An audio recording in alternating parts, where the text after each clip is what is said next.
está vinculado con la negación o la negativa de lo que en punto a conocimiento se denomina lo que podemos conocer es siempre un punto, o lo que tenemos sobre alguna cuestión a conocer es siempre un punto de vista.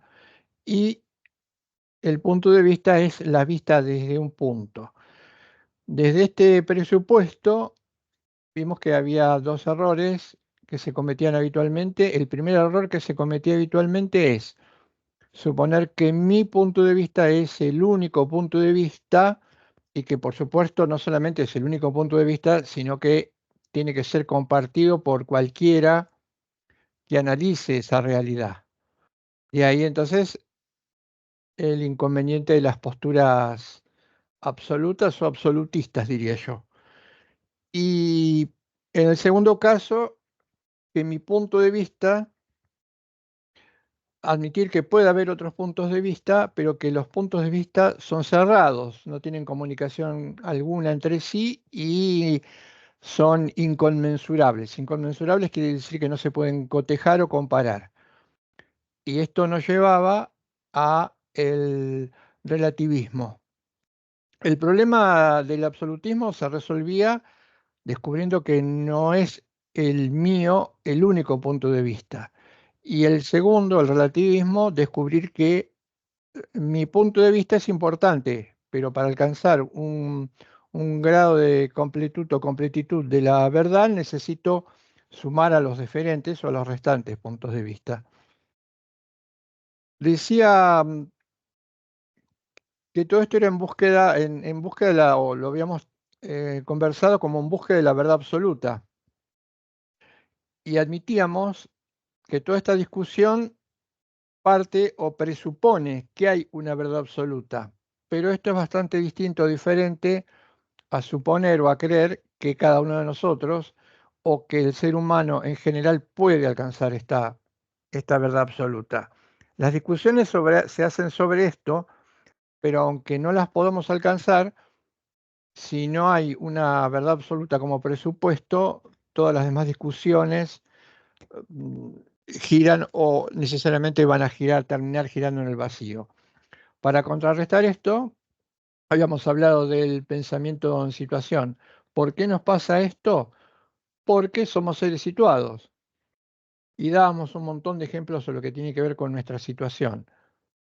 En realidad, diría todo es situación desde que el ser humano está en el planeta. Ahora vamos a ver con más detalle o puntualmente profundizar más en algunos lugares que constituyen la situacionalidad de los seres humanos para poder entender mejor lo que vamos a contar a continuación. Esto es el tema de la crítica.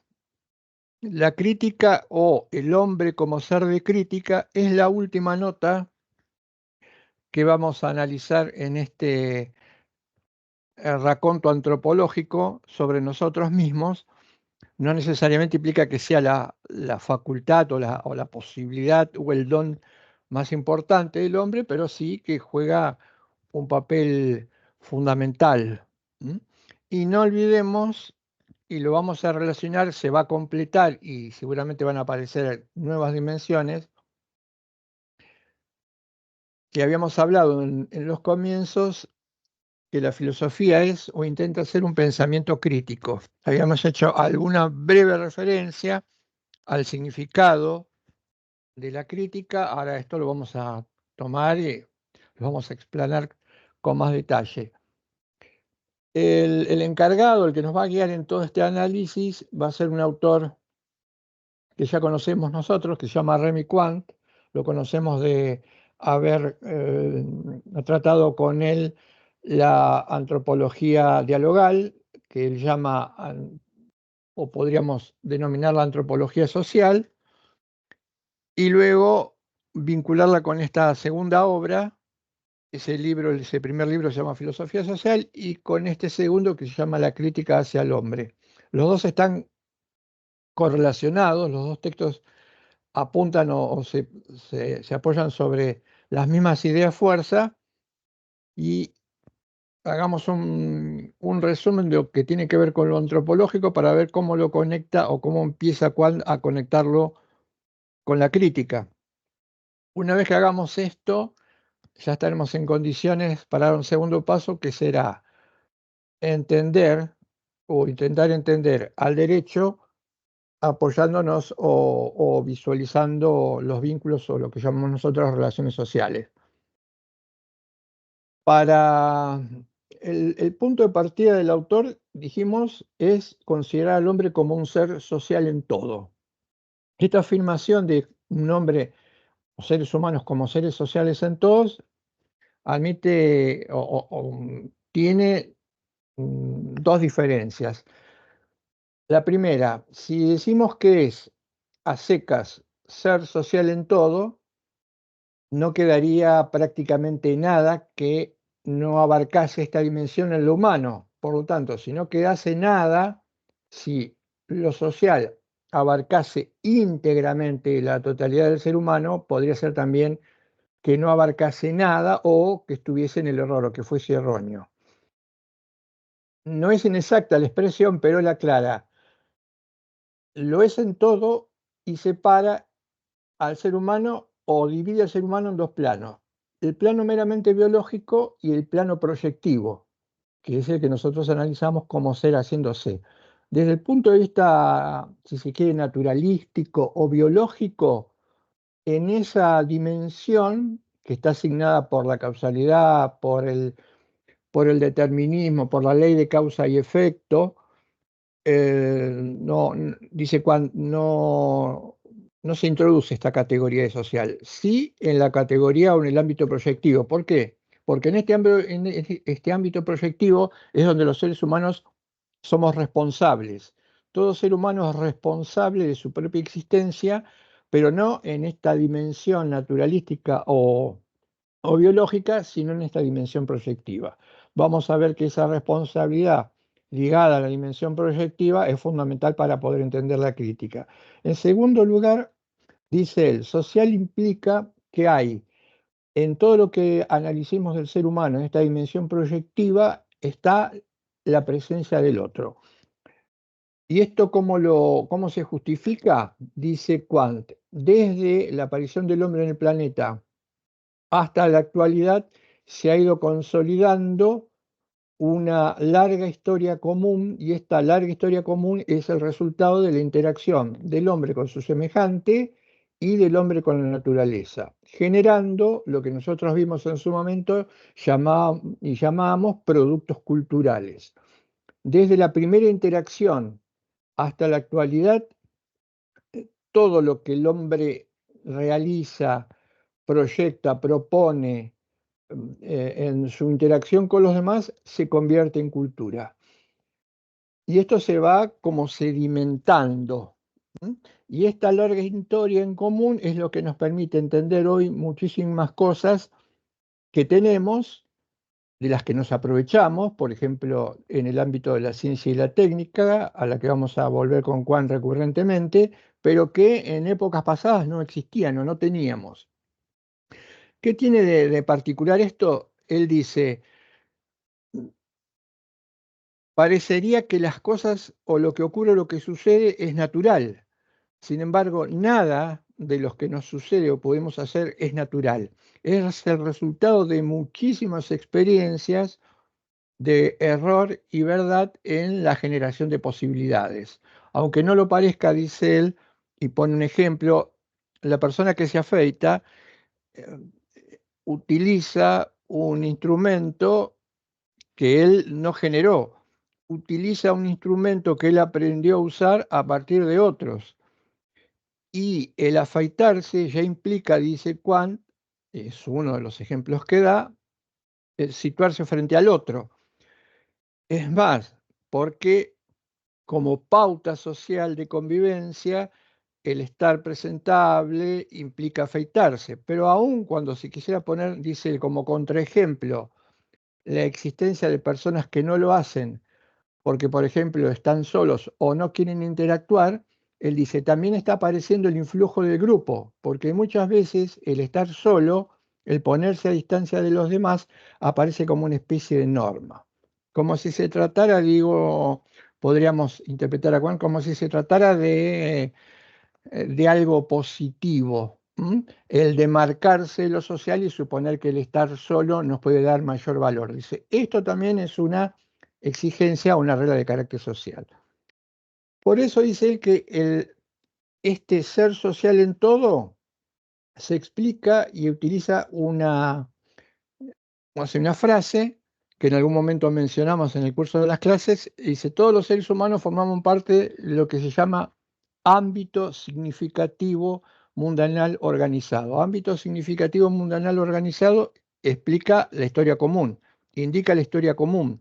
Ámbito, la realidad. Significativo. Significativo implica que todo lo que ha aparecido como consecuencia de la labor del hombre tiene un sentido y ese sentido implica que el hombre en la búsqueda de, vamos a ver, el desarrollo, el crecimiento o el progreso, le va poniendo nombre a todas las cosas. Todas las cosas tienen un nombre y ese nombre implica un significado y este significado se lo ha puesto el ser humano. Por eso se habla de ámbito significativo. La cuestión, dice él, que a nosotros nos resulta muy difícil entender esto. ¿Por qué? Porque suponemos que venimos a un mundo o en ese mundo al que advenimos ya está lleno de significados. Y estos significados algunos nos apropiamos y otros no. Y parece que estos significados fuesen naturales. Sin embargo, dice él, si una persona viene al mundo hoy y este mundo está lleno de significados y de sentidos, no los ha puesto él. Empieza o aprende a convivir dentro de estos significados y estos sentidos. ¿Y cómo aprende? Y acá refuerza la idea de la socialidad, porque hay otros. Por eso él dice, los seres humanos somos mediante los otros. En esta primera dimensión, mediante los otros, implica que nos apropiamos de los productos culturales en distintos ámbitos, desde apropiarnos de hábitos o formas de comportamiento o maneras de ser, de hablar, por supuesto, lenguaje, de pensar y de relacionarlos, que las tomamos desde el grupo, hasta ingresar, por ejemplo, en el ámbito del juego, en el ámbito laboral. Todo esto implica un ámbito significativo mundanal organizado al que solo podemos ingresar mediante los demás. Pero, dice él, reforzando y cerrando la idea de la socialidad, lo más importante no es el ingreso mediante los otros, sino es que somos seres para los otros. El ser humano es para el otro. Y en esta ida y vuelta de ese ser para otro, dice, esto se explica porque necesitamos de la necesidad del otro y al mismo tiempo el otro necesita de la necesidad que tiene enfrente, es que seamos como, diríamos, como conecesitantes, necesitamos de que el otro nos necesite. Y ahí entonces se explica en última instancia la verdadera estructura o condición humana. En esta situación rescatamos algo, dice él, les vamos dando distintos significados o sentidos a lo que hacemos. ¿Qué nombre le vamos a poner a esto? Nosotros lo hemos llamado cultura. ¿Mm? Por ejemplo, un primerísimo instrumento muy primitivo con lo que el ser humano intentó abrirse el campo o darle cierta luz a la oscuridad en los primitivos tiempos, dice él, eso se llama una herramienta que luego hoy está completamente superada y olvidada, pero que es el punto de partida, por ejemplo, se me ocurre pensar, para lo que podríamos llamar modernas herramientas para excavar, para excavación. Todo lo que tuvo que pasar para atravesar ese primer espacio que es el instrumento o el palito con punta y generar algo en la realidad hasta las modernas maquinarias que hoy, con el avance de la ciencia, de la investigación y la técnica, tenemos. ¿Eso cómo se llama? Eso se llama facticidad. ¿Mm? Puede ser términos equivalentes, cultura o facticidad social. Facticidad social es todo aquello que se genera a partir de la interacción del ser humano con sus semejantes. Etimológicamente, la palabra facticidad viene de factum. Factum quiere decir lo dado, lo hecho, el hecho. Y hablamos de facticidad social. ¿Por qué facticidad social? Porque la facticidad implica o es el resultado de la interacción del ser humano no solo con sus semejantes, sino con la naturaleza o con el entorno.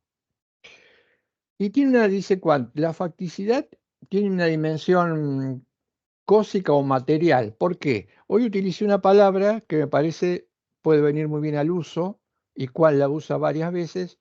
Ese es el sedimento. ¿Mm? Cuando nosotros interactuamos, se va generando un sedimento, va quedando algo fijo, un hecho, un factum. Este sedimento ya no desaparece, se modifica, vuelve a cambiar, se transforma, dando lugar a una nueva dimensión, un nuevo hecho, que a su vez es el punto de partida para y así sucesivamente a lo largo de esta historia común. Esa facticidad fue en los primeros tiempos de la historia muy elemental, muy básica, no diría, por ahí la palabra con la que puede entenderse mejor sería una facticidad social muy pobre.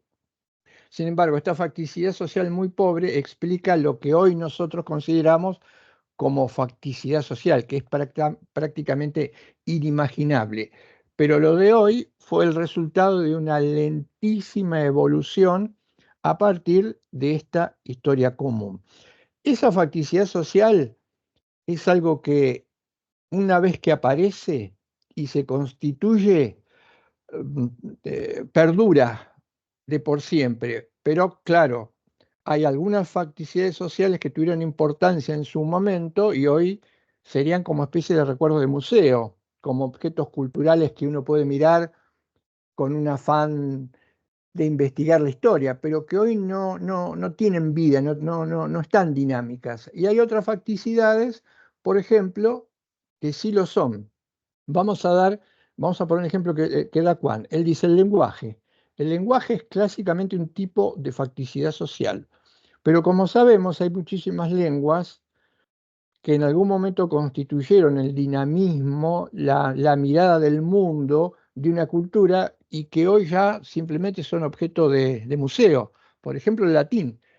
El latín, todos lo conocemos, decimos que el latín es una lengua muerta. ¿Qué quiere decir que sea una lengua muerta? Y que en algún momento fue el eje, constituyó la dación de sentido y significado para una cultura precisamente la latina. Pero cuando se dejó de hablar, porque por diferentes motivos esta cultura se atomizó, desapareció o fue tomando diferentes vertientes, ese lenguaje poco a poco se dejó de hablar.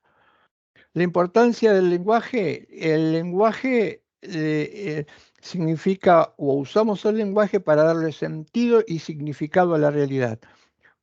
Juan va a usar en este texto, la crítica hacia el hombre, una imagen plástica de la cual ya tendremos sería conveniente empezar a familiarizarnos con ella. Dice, en todo, y particularmente en el lenguaje, el hombre está buscando luz en la oscuridad. Es como la búsqueda de una luz. Dice, los seres humanos buscamos luz en la oscuridad y el mundo es, a partir de que nosotros advenimos a él, oscuridad. Entonces, pretendemos entender el mundo. Por eso, con el lenguaje le damos un sentido o una significación. Cuando el lenguaje ya no tiene, cuando esa cultura o esa facticidad ya no cubre las expectativas del grupo, el lenguaje decae o desaparece.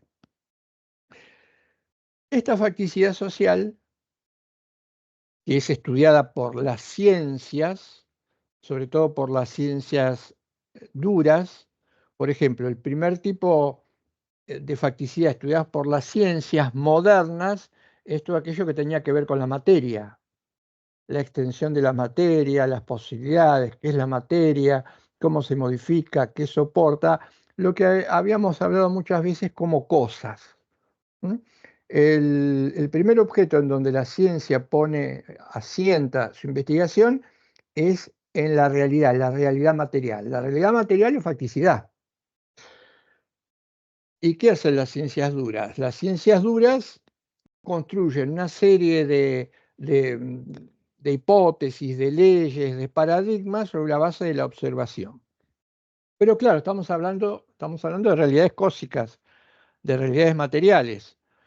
Por lo tanto, estamos muy lejos todavía de entender las realidades humanas. El primer paso es lo cósmico, lo material. Y allí sacamos una serie de conclusiones. Esa serie de conclusiones es que todo conocimiento será verdadero en la medida en que pueda ser empíricamente comprobable, visible o manipulable.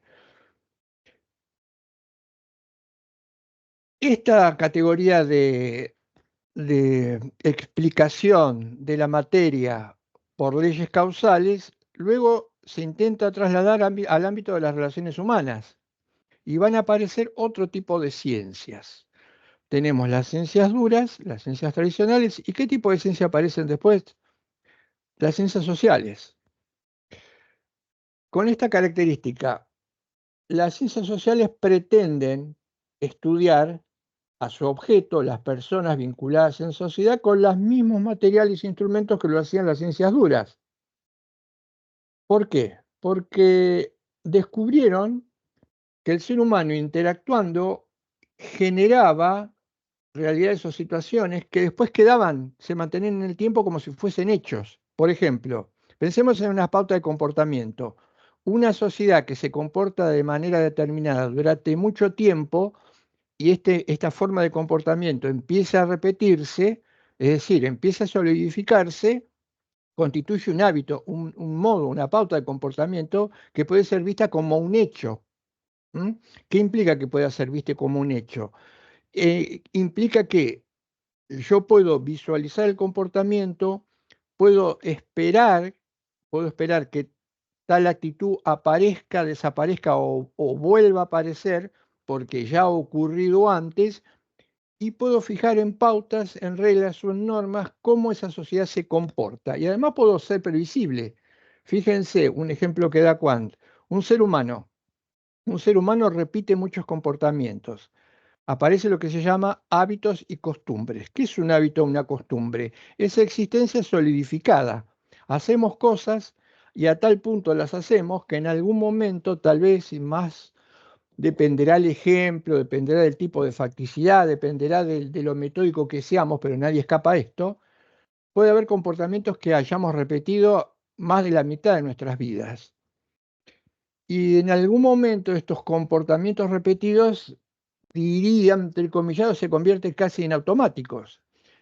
Y dice Juan, si una persona conoce muy bien a otra, es decir, conoce sus hábitos y costumbres, hasta puede certeramente realizar un pronóstico de lo que esta persona haga y no se equivoque. Y es cierto, cuando uno conoce a alguien muy bien y al conocerlo implica los hábitos y costumbres que tiene, y en la medida de su conocimiento, aclaro que no estamos hablando en un porcentaje de certeza del 100%, porque hay algo contingente en el ser humano que no es contingente en las cosas. Y este pequeñísimo porcentaje que es contingente, ya lo va a decir Juan, luego al empezar a hablar de la crítica, es precisamente la libertad. Tenemos un altísimo porcentaje de probabilidades que, conociendo hábitos y costumbres, sepamos cómo va a reaccionar con el otro, pero no una certeza absoluta o total. Entonces, las ciencias sociales, ¿qué intentan hacer? Intentan analizar normas de comportamiento, hábitos, costumbres, pautas culturales de la misma manera que las ciencias duras. Pero se equivocan o yerran al comienzo. ¿Por qué? Porque precisamente la diferencia está en el objeto de estudio.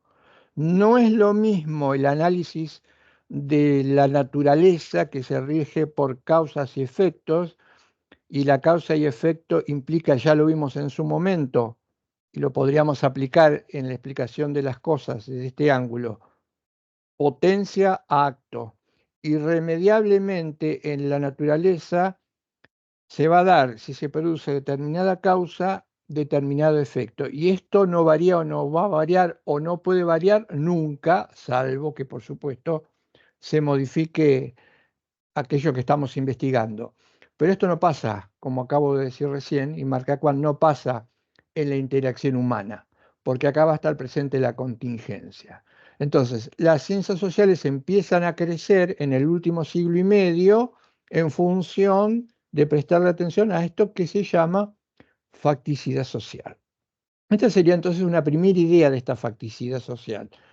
Vamos a poner algunos ejemplos de facticidad social macro. Un ejemplo de facticidad social macro. El Estado, por ejemplo, es un caso típico de facticidad social macro. ¿Por qué? Porque el Estado es una situación de hecho resultado de la interacción entre seres humanos. Y si el núcleo del Estado, por ejemplo, es el poder, el Estado se consolida como estructura de poder a partir de la repetición de muchísimas situaciones en la historia, en algún momento en la cultura, en donde un sujeto imponía, por diferentes motivos, o un grupo, o lo que fuere, imponía sus pautas de vida a otro. Cuando esto se repite, se consolida, se solidifica, aparece o empieza a aparecer aquella estructura que denominamos Estado, cuyo núcleo es el poder. Este sería un ejemplo importantísimo de facticidad social. ¿El Estado desapareció? ¿Ha desaparecido? Todavía no. El Estado todavía sigue vivo como forma de facticidad social.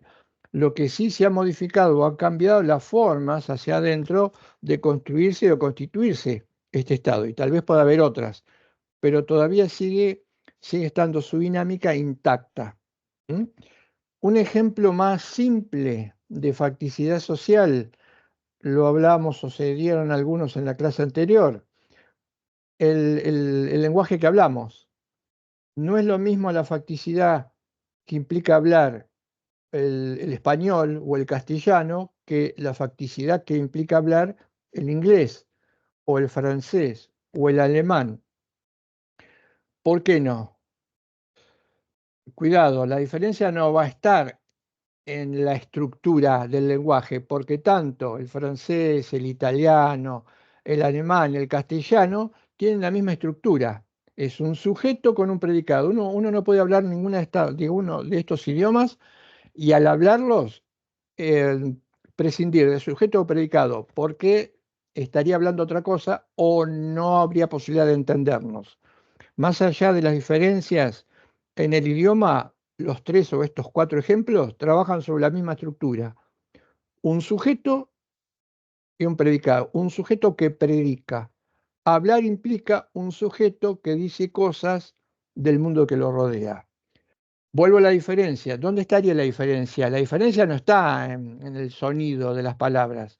La diferencia está en que un lenguaje como el inglés arrastra o contiene hacia adentro partes importantísimas de la cultura de ese pueblo que lo habla, que es completamente distinta o diferente a la cultura que está depositada en el lenguaje, en el idioma castellano o en el español que nosotros hablamos. La diferencia cultural es enorme y muchas veces no se ve, muchas veces la desconocen, y por eso las dificultades de convertir estas dos facticidades, por ejemplo, el inglés al castellano o el español al momento de traducirlas, porque va más allá del significado del término, sino que tiene que ver con el sentido que está depositado en esa lengua.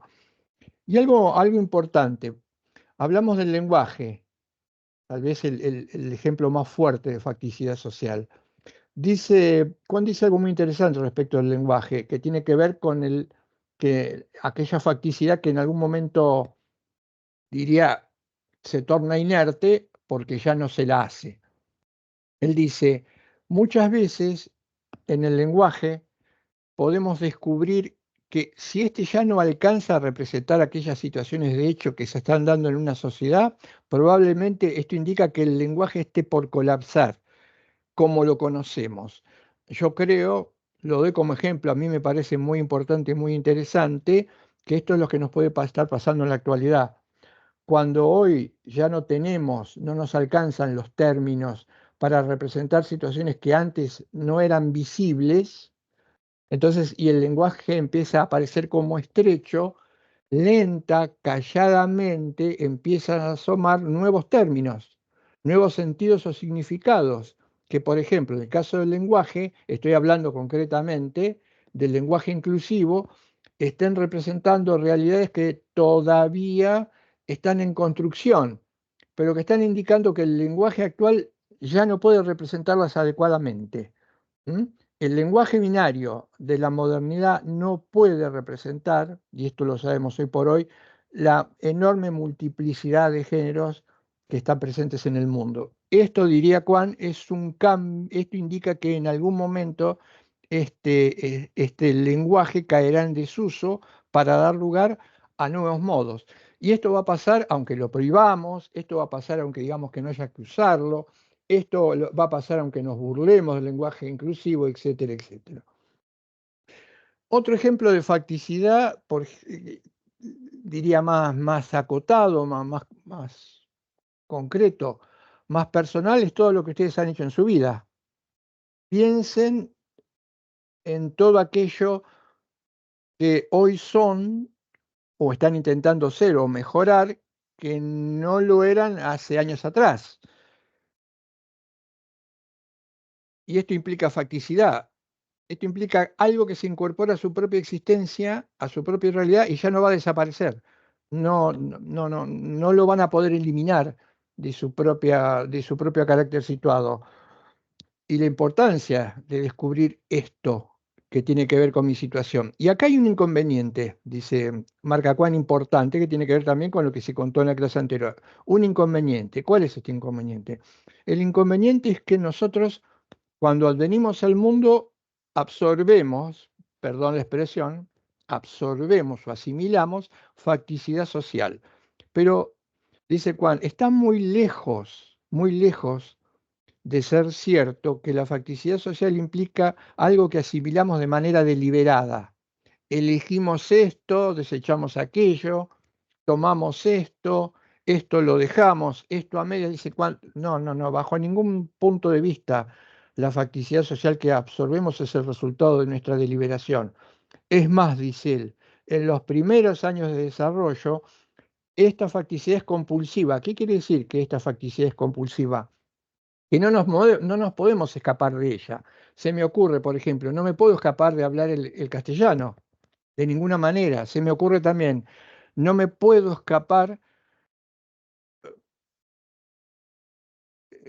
Tomemos un ejemplo de algo ya dado, ¿no? No puedo escaparme de esa facticidad que implican que, por ejemplo, me vistan con colores blancos o con colores celestes para que yo me diferencie claramente de género en el binarismo varón o mujer.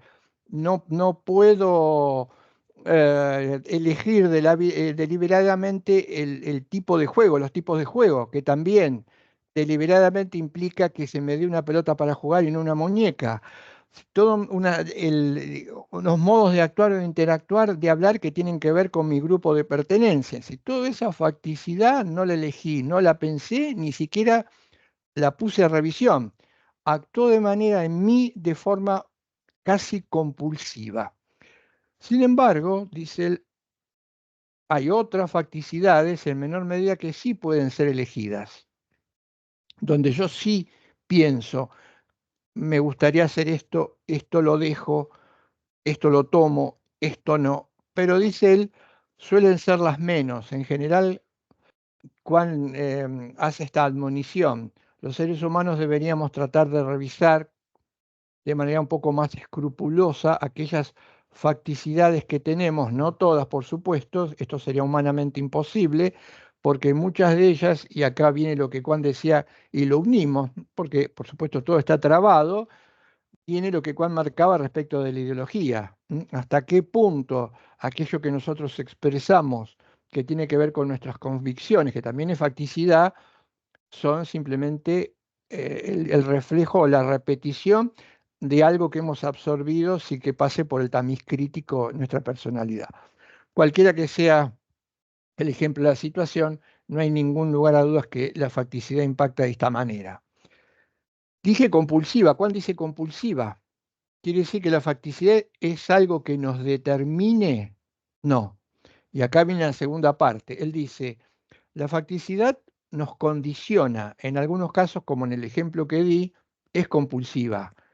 No puedo eliminarla. Pero en otros casos me condiciona. ¿Por qué me condiciona? Porque aún teniendo una facticidad social, y recuerdo muchas veces el hablar con Héctor de las facticidades, y él decía que paradójicamente muchas veces no podía explicar cómo ciertas facticidades, cuando digo, por ejemplo, facticidad social, por ejemplo, facticidad social hoy y acá y ahora, significa que yo tengo agua corriente en mi casa, hoy como parte de mi facticidad. Pero esta facticidad de tener agua corriente no la puedo multiplicar por todos los habitantes del planeta. No me darían los números tratando de multiplicar por los habitantes del planeta, o al menos no estaría en condiciones, o la calculadora común que tengo no me alcanzaría para marcar todos aquellos habitantes que hoy, siglo XXI, en el planeta, no tienen agua corriente. Esta facticidad, dice, a veces las facticidades son tan, si se quiere, negativas, que uno diría, esta facticidad social me determina. ¿Qué me determinaría? A tratar de romper con la misma. Y si tal vez no, tal vez esto no se produzca, y este tal vez no se produzca no sería causa o efecto, tiene que ver con la contingencia de la libertad. ¿Cómo se asume esta facticidad? ¿Cómo asumimos esta facticidad? Dijimos que es una facticidad social. La facticidad siempre es social. No hay facticidad individual per se. Porque todo lo que hacemos está conectado con nuestros semejantes. Esta es la enseñanza de cuán importante para entender ahora el tema de la crítica. Todo lo que hacemos está conectado con nuestros semejantes, aun cuando estemos solos, porque solos es en función de los otros. Siempre nos situamos en el mundo. Y a veces el estar solo es una norma social, lo que implica que el otro no desapareció. No hay facticidad individual per se, siempre es colectiva, aunque sea difícil de detectar. Ahora bien, esa facticidad colectiva, nosotros o cada uno de los que forma parte de ese grupo cultural la asume de una manera personal. ¿Qué quiere decir esto? Que tal vez esa misma facticidad tenga en cada uno de nosotros diferentes tintes o tonalidades, que a su vez también estará relacionada con subfacticidades que tenemos. ¿Mm?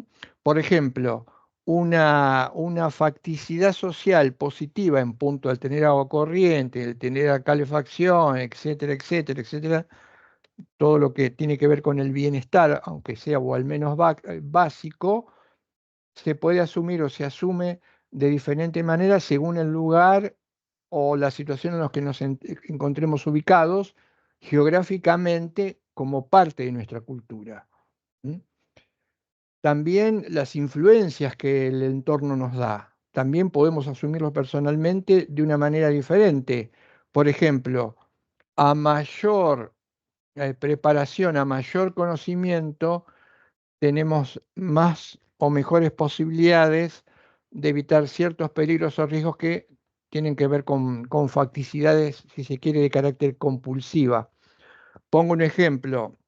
Si mi situación es una situación privilegiada, pero el lugar en donde yo estoy estructuralmente hace que la mayoría esté en una situación totalmente fuera de estos privilegios, implica que asumamos personalmente de manera diferente. No voy a asimilar la carencia, asumir la carencia cuando me sobra todo, de la misma forma en que puede asumir la carencia alguien que no tiene nada. En este caso estamos en el mismo lugar, pero estamos asumiendo esa facticidad personal en forma distinta, diferente, eh, dependiendo, dependiendo también mi propia situación. ¿Para qué sirve la facticidad social? Uno se preguntaría, todo esto que hacemos, que se sedimenta, que se solidifica, que queda, que crece, que aumenta, que a veces se abandona, pero se reemplaza por otra. ¿Para qué sirve? ¿Por qué? ¿Cuál es el origen? ¿Cómo llegamos a esto? ¿Por qué es tan importante hablar de la facticidad social? ¿Cuál dice? La facticidad social es fundamental porque la facticidad social tiene que ver con el progreso humano. Es contundente. La facticidad social explica, permite, posibilita o impide el progreso humano. Y el progreso humano, tal como suponemos hoy, lo conocemos, es el resultado de las facticidades sociales anteriores. Es el resultado de la larga historia común en la que nosotros estamos incorporados muchas veces sin saberlo. Porque además, ciencia y técnica son modos o formas de facticidad social. El progreso humano, cualquiera sea el nivel en el que esté la cultura de la que formamos parte, tiene que ver con esta facticidad, tiene que ver con la facticidad social. ¿Por qué? Porque, recuerden, dijimos, en primeras épocas de la historia de la humanidad, la facticidad era muy básica, mínima, y el hombre tenía muchas necesidades. Entonces intentaba poner luz en un mundo que era completamente oscuro. Y ya intentar resolver esas necesidades, como lo hacíamos o lo hacía la dimensión cerebral, implicaba generar una mediación. Y esta mediación era facticidad. Pero a veces no alcanzaba, porque no era suficiente. Por ejemplo, en los primeros tiempos, en algunos lugares era muy difícil obtener el alimento. Sin embargo, los seres humanos lograron perfeccionar mecanismos para obtener alimentos básicos, lo que les permitió una mejora en su propio desarrollo como pueblo. Fíjense, se produce progreso, hay progreso humano a consecuencia de la aparición de diferentes facticidades que trabajaban sobre lo que ya había, corrigiendo los errores de los primeros instrumentos. Y esto siguió, y de épocas antiguas pasamos a épocas modernas en donde los mecanismos para obtener alimentos tienen una sofisticación tal que hoy muchos dicen, siglo XXI, la ciencia y la técnica ha llegado a un punto en la cuestión de alimentos en que se podrían obtener alimentos para sostener prácticamente a todos los habitantes del planeta. Fíjense, una facticidad social que ha logrado o podría lograr, porque esto todavía no se ha concretado en los hechos, hay muchas motivaciones sobre esto, un progreso humano que siglos atrás era absolutamente impensado. Pero hay algo más. Esta facticidad nos permite o nos debería permitir existir con sentido. Dice Juan, ¿cuál es el objetivo de la facticidad social? Que el ser humano exista con sentido, diría, que coexista y que esta coexistencia tenga sentido. ¿Qué implicaría que mi existencia, que es coexistencia, tenga sentido? Y esto tiene que ver con el desarrollo, tiene que ver con el progreso, tiene que ver con el bienestar. Existir con sentido implica la posibilidad que tendría o que debería tener todo ser humano de lograr su propio autodesarrollo. Y en la búsqueda de su propio autodesarrollo, de su autodesarrollo con otros, pueda subvenir a todas aquellas necesidades que sean básicas y primarias. Esto sería existir con sentido, que además pueda poner en juego sus propias posibilidades, es decir, el desenvolvimiento de su propia libertad. Esto significaría existir con sentido. Pongamos, hagamos un contraejemplo. ¿Qué podría ser culturalmente para parte del planeta, para todo el planeta o para porciones del planeta existir sin sentido? Y tratemos de hacer un juego intenso de imaginación, un juego imaginario. ¿No? ¿Por qué? Porque es muy difícil pensar, esto es una dificultad, a nosotros se nos hace muy difícil pensar situaciones que no son o facticidades que no son las nuestras, pero que en principio, cuando estamos obligados a pensarla, nos aparecen como algo desconocido, porque suponíamos, o al menos lo dejamos, parece que lo dejamos cuando hablamos y nos comunicamos, que estas facticidades son las únicas. ¿Mm? Una existencia sin sentido, a ver, voy a eliminar un montón de cosas de mi propia facticidad, lo que pondría en peligro mi existencia con sentido, que no tenga agua corriente, que no tenga acceso al gas, o que no pueda pagar el gas, que no tenga acceso a la electricidad, o que no pueda pagar la electricidad, que no tenga acceso hoy por hoy como un bien esencial a Internet, o que no pueda pagarlo, que no tenga acceso a alimentos básicos y necesarios, a remedios, que después de haber trabajado toda la vida no tenga acceso, esté dificultado tener acceso a la jubilación, que no pueda tener acceso a una educación. ¿Mm? Porque incluso esto sería una facticidad que implicaría que no le encontremos sentido, que no pueda educarme porque no la pueda pagar o porque directamente no exista, y así de manera multiplicada. Si fuéramos sacando cada una de las cosas que nos parece que son naturales, que nos parece que tenemos desde siempre, que incluso ni siquiera ponemos en cuestión, podríamos rápidamente descubrir eh, que esta facticidad tal vez impida que tenga sentido. Independientemente de todas estas cuestiones, también una cuestión fundamental es la posibilidad de interactuar con nuestros semejantes. ¿Mm? Si nosotros somos seres dialógicos y fundamentalmente hay una carencia en la vinculación que reemplazamos también, y ya lo marcamos esto por sucedáneos ficticios, probablemente mi existencia no tenga sentido. Es decir, la existencia de alguien puede no tener sentido si carece de lo más elemental, pero sobre todo si carece de vínculos humanos que le permitan desarrollarse. ¿Mm? Más importante es esta. Y esta carencia se puede ver a muchos motivos. Una carencia fundamental es el predominio o el peso de lo material respecto de lo personal. Sería, a mí me parece como, no sé, la palabra no es obvio, pero creo que en el mundo en el que vivimos, las estadísticas indican que uno de los problemas que más acusan a los seres humanos, y esto se ve reflejado en diferentes medios, es el reemplazo de ese vínculo con otro por otros objetos que generan adicción. Y que terminan con la depresión, la violencia, el suicidio, que es moneda corriente en muchas culturas, incluso también en la nuestra.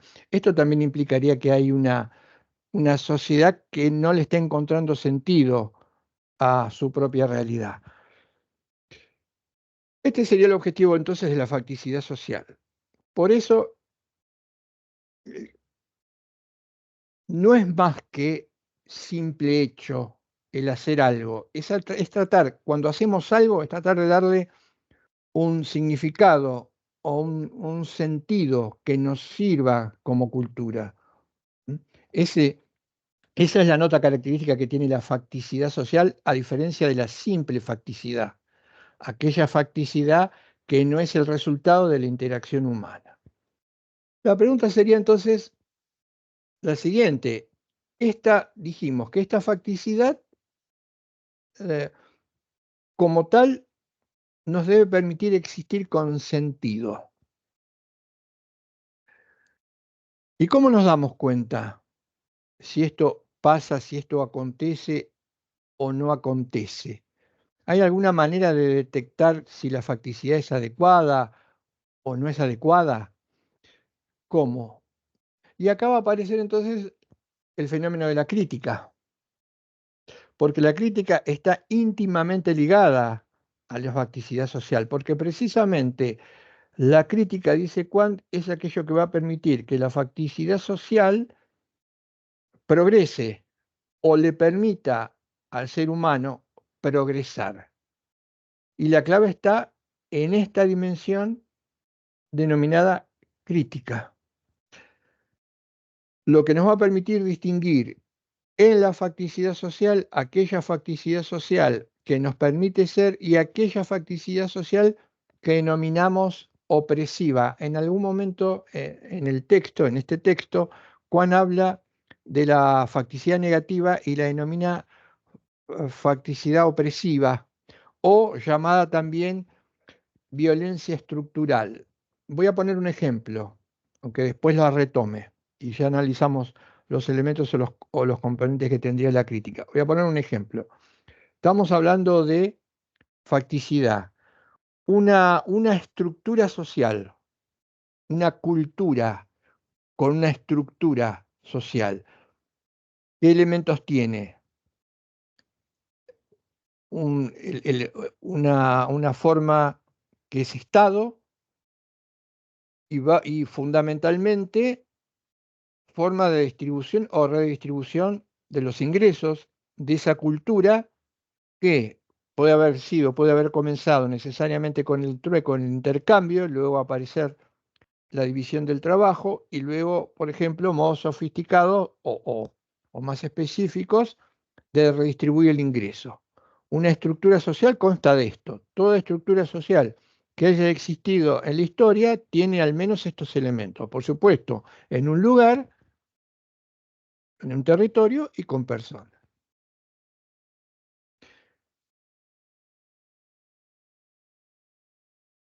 Dice Juan, esto es fundamental porque en algún momento se pensó, cuando se hablaba de opresión, sociedades oprimidas, en términos, se pensaba que esto ocurría en términos de violencia. Se decía, alguien puede oprimir a otro, pero si lo oprime tiene que necesariamente haber violencia, tiene que haber daño hacia el otro. Alguien tiene que salir lastimado, o muchos tienen que salir lastimados, o muchos tienen que ser eliminados. Entonces, una sociedad oprimía si pasaba esto. Si esto no pasaba, si no había violencia, si no había muertos, no decíamos absolutamente nada. El primero, dice el primero, y esto es cierto, el primero que descubre que una cultura puede estar bajo una opresión muy fuerte, estructuralmente hablando, sin que haya uso de la violencia, sin que haya muertos, fue Marx. Marx descubre lo que se llama opresión estructural, es decir, una estructura social que sí, vamos a poner esta imagen, sin tocarle un pelo a nadie, oprime. Y él descubre que esto ocurre en la Inglaterra de esa época, donde se pone en marcha la revolución industrial. Dice, miles, centenares o millones de personas eran oprimidas sin que se les tocase un solo pelo. Y esta opresión implicaba que precisamente tenían que entregar su vida, canalizada a partir de sus brazos, de sus fuerzas de trabajo, para el beneficio de otro. Entonces, Marx pone el acento ahí y dice, no, acá hay violencia estructural. Acá hay miles de personas que constituyen el proletariado que no le descubren sentido de su existencia, porque se tienen que pasar todo el día y toda su vida trabajando para otro a cambio de migajas. Dice Marx, ahí hay opresión estructural, ahí hay una estructura y no se ve otro logro de Marx. Esta opresión no se ve, ¿por qué? Porque hay algo que la tapa, hay algo que la disimula, hay algo que la encubre. Y esto que tapa, disimula o encubre esa opresión estructural es lo que Marx llama superestructura. O, por ejemplo, Freud llamaría el malestar en la cultura. Freud tiene un libro muy, Freud moderno, no moderno, moderno típico. Freud tiene un libro muy interesante que desde el punto de vista psicológico, psiquiátrico, intenta explicar el sinsentido de una sociedad desde otro ángulo. Pero es interesante lo que dice Freud, en parte superado, pero en parte cierto. Él dice lo siguiente, una, eh, él descubre que hay un malestar en la cultura de su tiempo y trata de indagar por qué el malestar. ¿Qué implica malestar? Malestar implicaría que uno de tanto en tanto en su propia vida personal o de relación no está cómodo, siente que algo le falta pero no lo tiene muy en claro, muchas veces lee la realidad de una manera negativa y no sabe por qué, no se siente cómodo, no entiende por qué, entrecomilladamente, parece que no ser feliz o lo asaltan pensamientos negativos, no se encuentra a gusto, pero no alcanza a descubrir la raíz del tema y por supuesto, como nos suele pasar a los seres humanos, esto muchas veces se disuelve, se difumina, se intenta olvidar o se intenta reemplazar o acallar, como hacemos los seres humanos, recurriendo a otras distracciones. Y Marx descubre, según él, que este malestar, que tiene que ver con lo estructural, es el resultado de, y esto ya es más discutible, pero en parte tiene razón, de que hay tendencias en el ser humano que no se canalizan por donde tienen que ir, por donde tienen que fluir. El famoso, aparece el famoso instinto de supervivencia, y el famoso, el famoso o la famosa libido, que es ese instinto sexual. Dice, los seres humanos no han canalizado este instinto como corresponde, pero lo han reemplazado, es decir, han intentado volcarlo, es como un río caudaloso que te lleve y te arrastre. Entonces, para evitar que te lleve y que te arrastre, lo que hacemos es canaletas al costado para que el río se divida en varios sectores y no nos lleve. Pero al hacer esto, de alguna manera estamos engañando al instinto, pero luego este instinto nos hace ver que no está corriendo por el lugar adecuado. ¿Dónde hemos hecho esto? ¿A dónde lo hemos volcado? Dice Freud, a la cultura. Todas las expresiones culturales, el término técnico sería sublimación.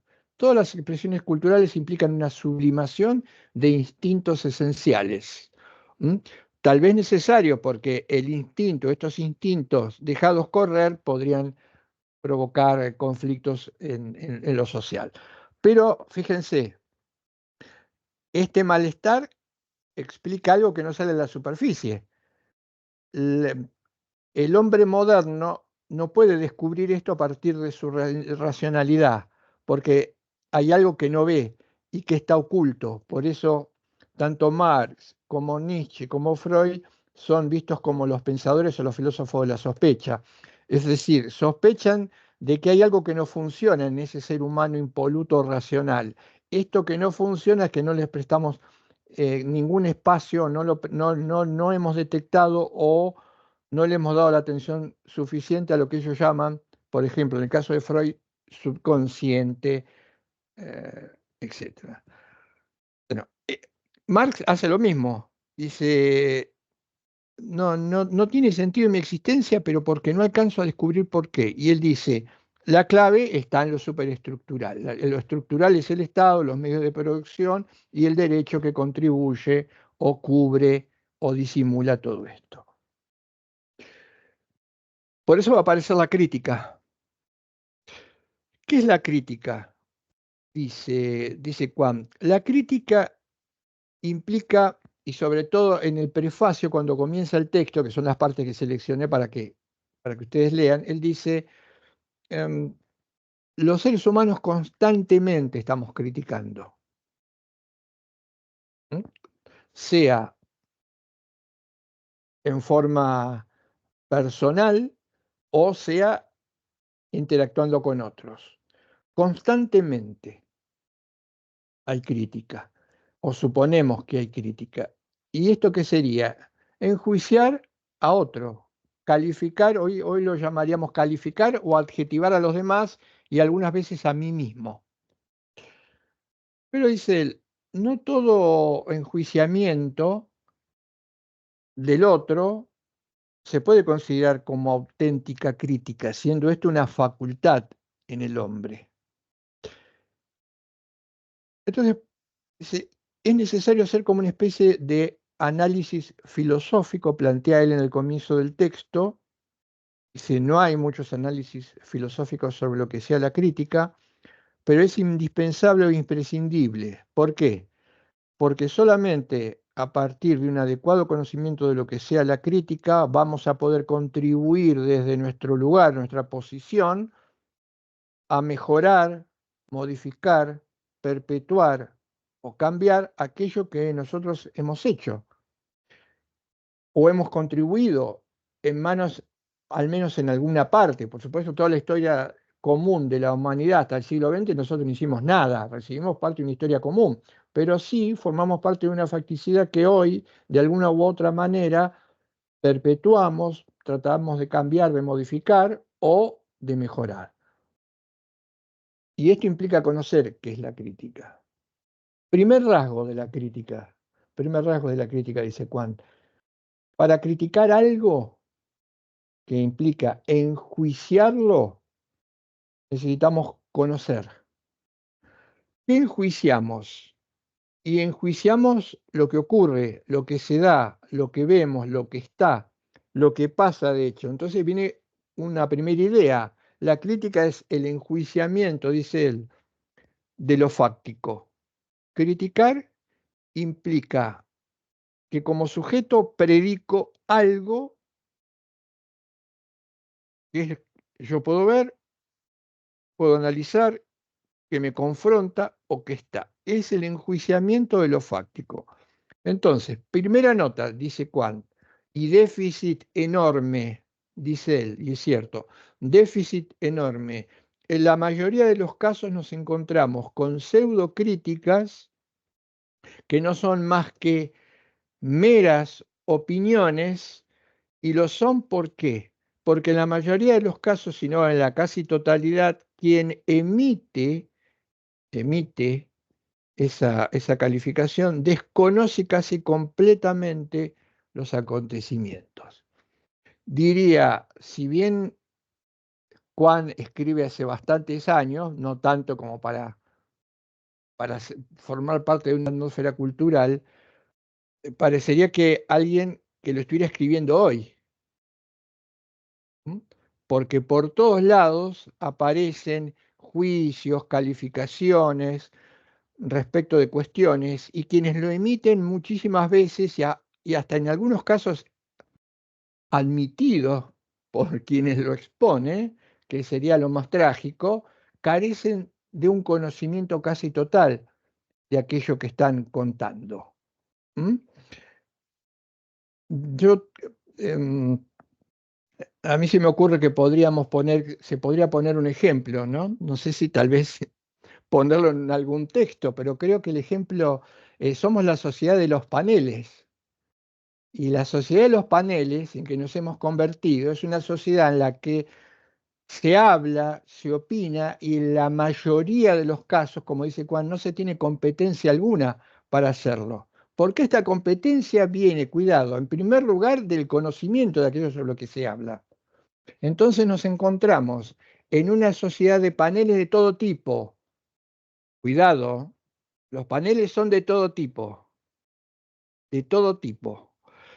en donde alguien que tal vez tiene un conocimiento sobre la importancia de los azúcares para que la sangre licúe adecuadamente, enjuiciando algún comportamiento no debido, por ejemplo, algún hecho que podríamos considerar delito, como si se tratara de un conocedor sobre la materia, y a veces también lo inverso. ¿Mm? Entonces, dice Juan, el primer problema, la falta de competencia. Recuerden, vamos a abonar algo para acompañar en la argumentación a Kant, que la moderna teoría de la decisión, moderna, la contemporánea teoría de la decisión racional nos dice algo muy importante. Nos dice, para no equivocarnos o no nos equivocamos en la medida que tenemos una información completa sobre la cuestión que tenemos o la que tenemos que juzgar, decidir o actuar. Por supuesto, la información completa es imposible, humanamente hablando, pero la desinformación habitual hace que lo que opinemos, porque en realidad es una mera opinión, diste mucho de reflejar lo que ocurre y que la crítica no sea más que un simple punto de vista. ¿Mm? Sería como intentar resolver cuestiones fundamentales y estas cuestiones fundamentales pudiesen ser resueltas en una conversación de café. ¿Mm? Este es el primer problema, dice Kant, la falta de conocimiento. Pero además de este déficit importantísimo, insisto, no implica un conocimiento total, imposible y absoluto, pero el mejor conocimiento posible sobre la materia en la que uno está intentando incursionar. ¿Qué es objeto? Pasemos al segundo elemento importante. ¿Qué es lo que es? ¿Qué es aquello que se convierte en objeto de crítica? Y entonces, ¿cuál nos dice? Se puede convertir o necesariamente se convierte en objeto de crítica algo que hace el ser humano. Y esto puede ser autocrítica, algo que hago yo, o algo que hace otro. Y podría ser objeto de crítica algo que no se ha hecho por mí o por otros. Por ejemplo, ¿podríamos criticar a la naturaleza? Dice Kant, no puede ser objeto de crítica en la naturaleza por algo muy sencillo. La crítica implica algo que puede hacerse, recae sobre algo que puede hacerse de una manera o de otra, o que en los hechos puede hacerse de dos formas diferentes, no algo que solo puede hacerse o se hace o se da de una sola y única y exclusiva forma. Concretamente, en la naturaleza todo tiene una explicación causal, causa y efecto, y no puede variar, no puede cambiar. La causa y el efecto no son contingentes. Esto implica fatalidad en todo lo que ocurre en la naturaleza, en los ciclos. Por ejemplo, fatal implica determinado, determinado implica que no es aleatorio. Y un dato fundamental que ya conocemos cuando vimos la aparición del derecho en la naturaleza, que es el tema de la libertad. Cuando el ser humano mete la libertad en el mundo, rompe, fractura la idea de causa y efecto, pero la libertad implica contingencia. Entonces, dice Kant, no puedo enjuiciar, no puedo ser objeto de crítica algo que ya está determinado, porque la crítica implica, y acá aparece otra noción importante, que ya la empezamos a subrayar, implica preguntarse por lo que debe ser, no por lo que es. O dicho de otra manera, preguntarse por qué de esta forma, lo que es debe ser así. Y se pregunta luego, aparece la cuestión religiosa, aparece Dios. ¿Dios podría ser objeto de crítica? Y cuán rápidamente contesta, no, esto sería imposible porque excede nuestras posibilidades. Y como no sabemos hasta dónde o qué es lo que le corresponde hacer a Dios, no podríamos juzgar aquello que supuestamente, aunque de hecho lo hacemos muchas veces, Él dice, Dios nos ha tratado mal, Dios nos castiga, Dios nos está dando una oportunidad. Como no sabemos qué es lo que puede llegar a ser Dios, de ninguna manera podríamos llegar a criticar o enjuiciar su comportamiento. En este caso, la falibilidad hace que estemos muy lejos de poder emitir un juicio crítico, aunque demos opiniones o puntos de vista sobre Dios. Entonces, el ser humano, yo mismo u otros. Pero hay un nuevo agregado, y este agregado dice, para criticar lo que otro hace o lo que yo hago es mucho más difícil, dice Kant. La autocrítica es dificilísima, la autocrítica. Si no sale a flor de piel la crítica constantemente de los otros. Pero esto es algo que va a tratar después. Yo puedo enjuiciar a alguien en la medida en que este otro sea responsable, dice Kant. Solo puedo efectuar una crítica respecto de alguien que se hace responsable de aquello que luego va a ser objeto de crítica. ¿Y qué implica que se haga responsable?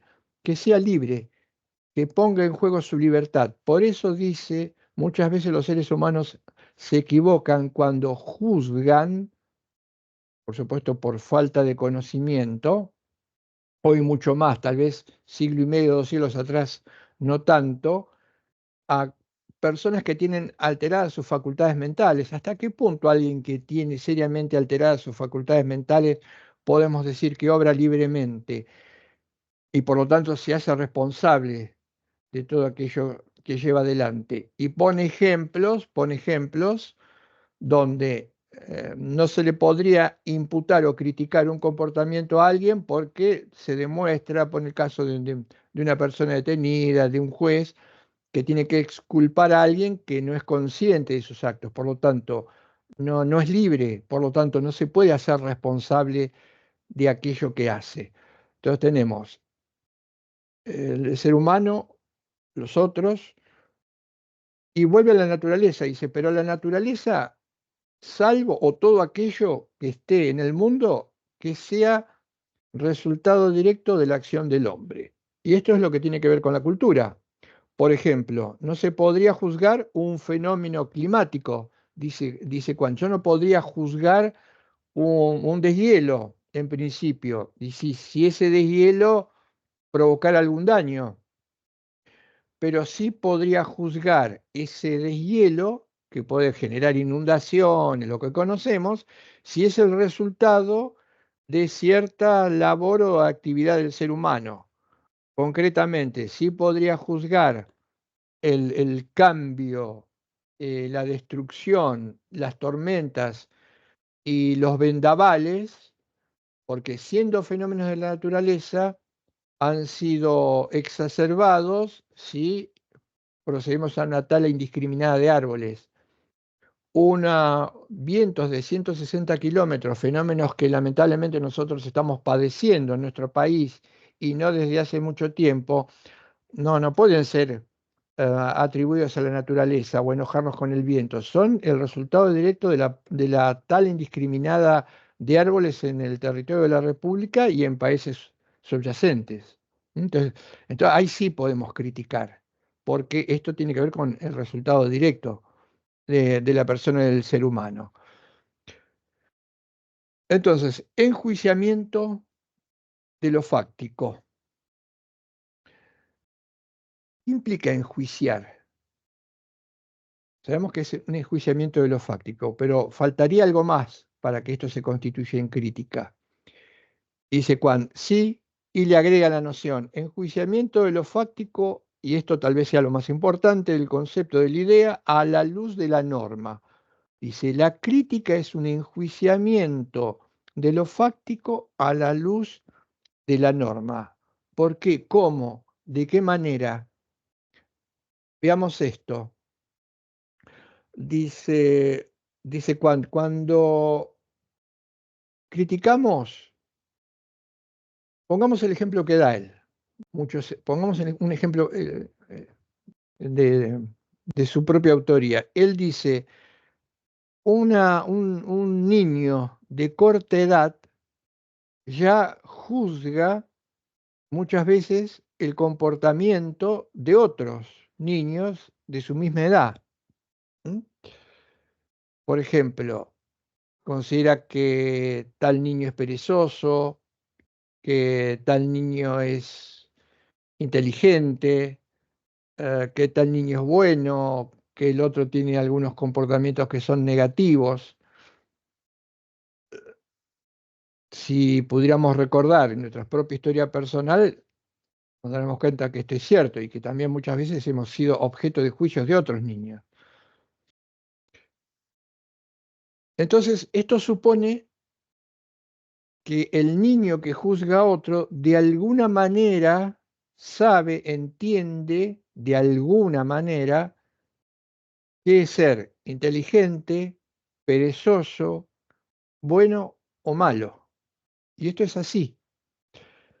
Pero cuidado, dice Kant, si nosotros le preguntáramos en el ejemplo a ese niño por qué lo juzga como bueno, malo, perezoso o inteligente, ese niño se vería imposibilitado o tendría enormes dificultades de precisar qué es lo que él entiende por bueno, malo, perezoso. Este ejemplo del niño lo podemos extrapolar a un adulto.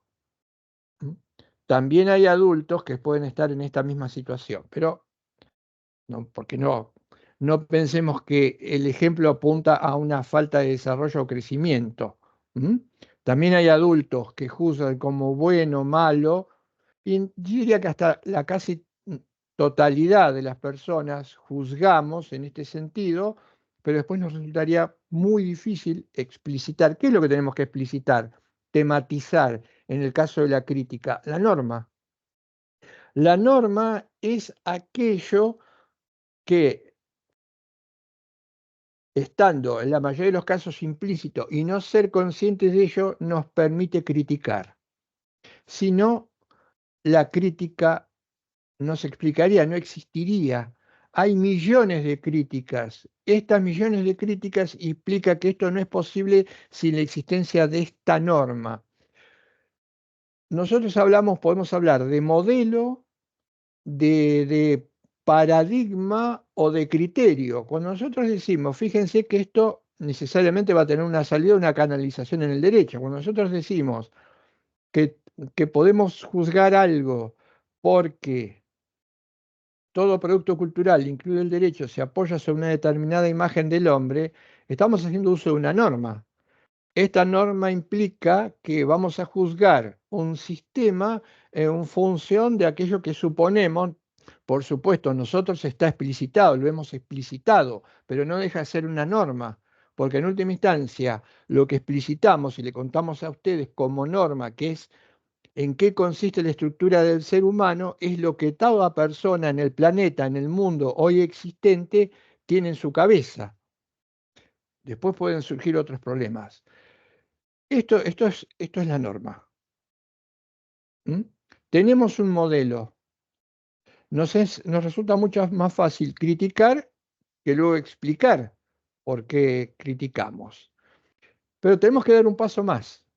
El enjuiciamiento de lo fáctico a la luz de la norma. El enjuiciamiento de lo que hacen los otros a la luz de la norma.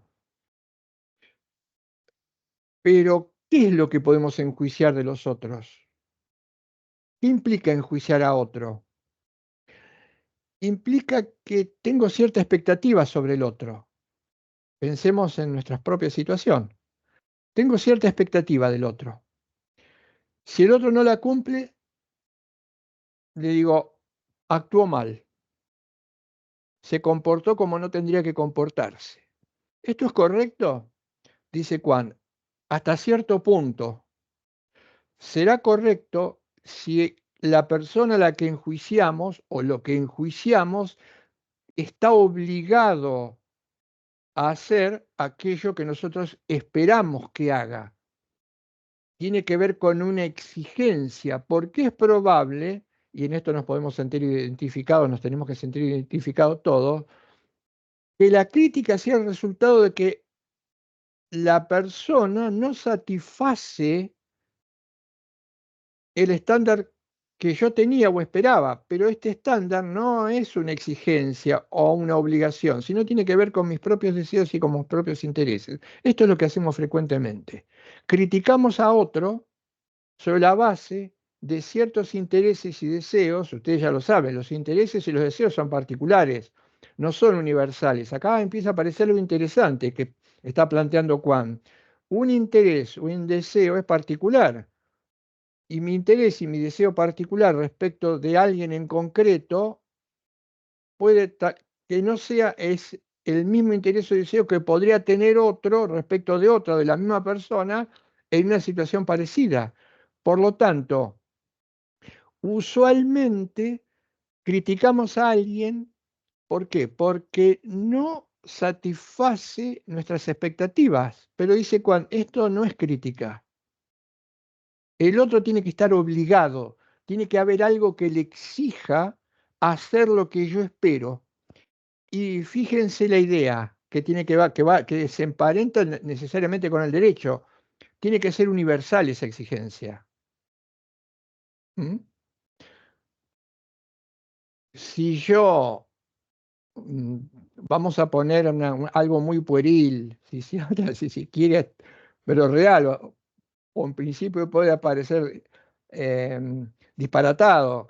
Yo no le puedo exigir, si yo le exijo a alguien, eh, vamos al terreno del deporte, si yo le exijo a alguien que sea hincha de determinado club y me enojo y lo critico, no es una crítica, es simplemente que alguien no satisface mis expectativas y tal vez mis expectativas es que esa persona fuese de determinado club, pero no la puedo criticar porque es un deseo particular, puntual, no es algo que se puede convertir en exigencia universal.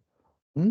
En cambio, si lo que yo exigiese tuviese que ver con una exigencia de carácter universal, es decir, que tuviera que cumplirla esa persona y todos los demás, esto sí sería una exigencia. Y si un cumplimiento sí podría ser objeto de crítica. ¿Por qué? Pongamos un ejemplo, las reglas de la amistad. Las reglas de la amistad son universales porque las reglas de la amistad tienen que ver con nuestra propia estructura o condición dialogal. Si nuestra estructura o condición dialogal implica la necesidad de que el otro se abra y yo me abra a él por la carencia que implica necesariamente ese encuentro que no se produce, pero que luego al producirse llena en parte esta carencia, es una exigencia que viene dada por mi propia estructura como ser humano.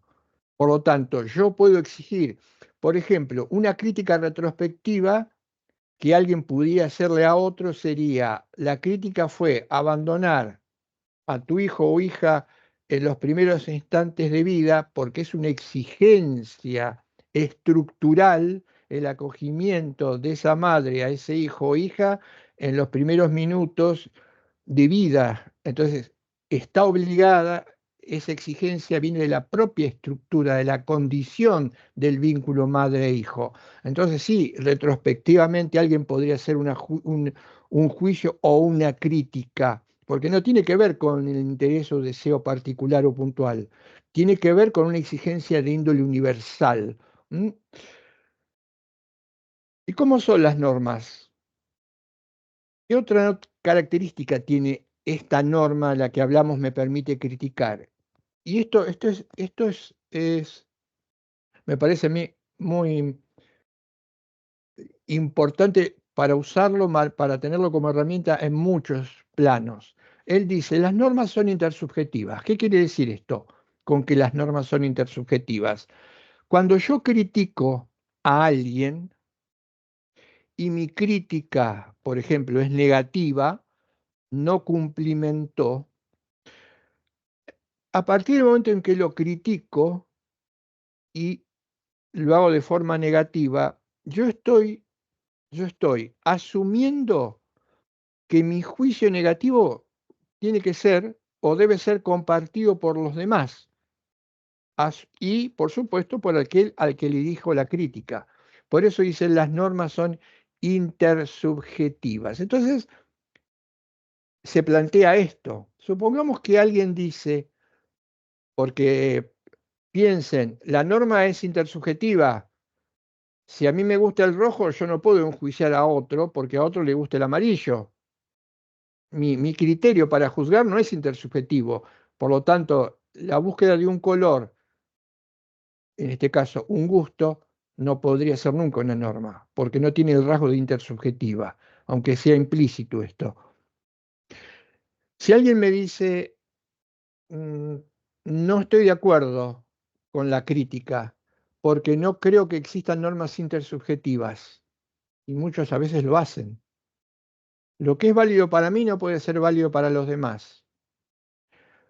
Dice Juan, hay un primer error o primer problema.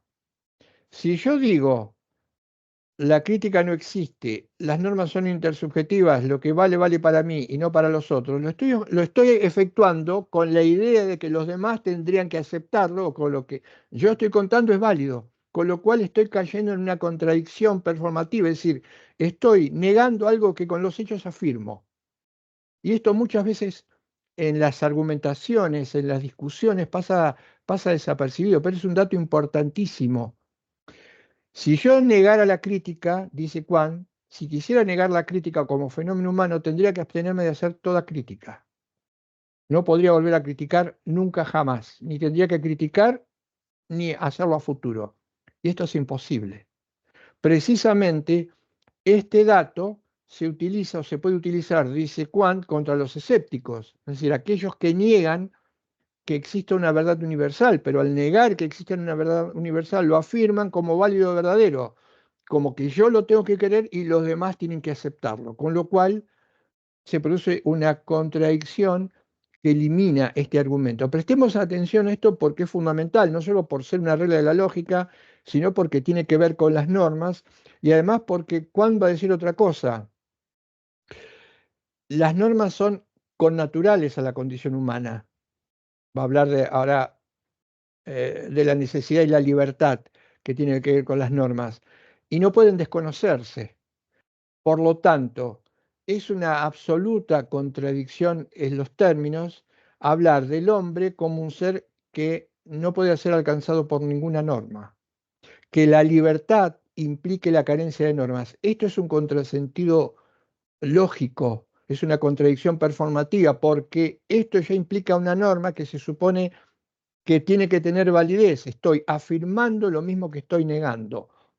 Entonces, todo aquel que niegue el hecho de las normas porque la libertad implique la carencia de normas o de reglas, está cayendo en una contradicción performativa. Creo que es una herramienta valiosísima para poder discutir o anular ciertas perspectivas. El otro día se planteaba una pregunta interesante, que sería cómo